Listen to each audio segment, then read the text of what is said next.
After God made Adam, he placed him in the Garden of Eden to work it and watch over it. God commanded him, "You can eat from any tree of the garden, but you must not eat from the tree of the knowledge of good and evil.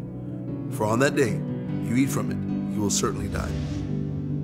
Now the serpent was the most cunning of all the wild animals God had made. One day he asked Adam's wife, Eve, "Did God really say, 'You can't eat from any tree in the garden'?" Eve said, "We may eat the fruit from the trees in the garden, but God said we must not eat the fruit of the tree in the middle of the garden. He said, 'You must not eat it or touch it, or you will die.'" "No, you will certainly not die," the serpent said. "In fact, God knows that when you eat it, your eyes will be opened and you will be like God, knowing good and evil." Eve saw that the fruit looked good, and she wanted to be wise like God. So she took some of the fruit and ate it.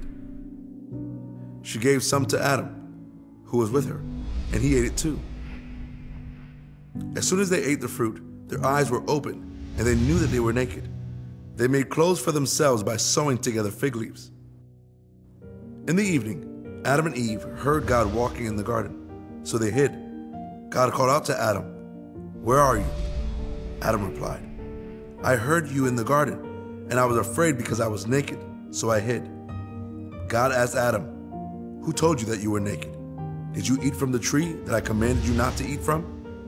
Adam immediately blamed Eve and said, "She gave me some fruit from the tree, and I ate it." Eve blamed the serpent and said, "He deceived me, and I ate." God cursed the serpent by making him crawl on his belly. Adam and Eve also had consequences for their disobedience.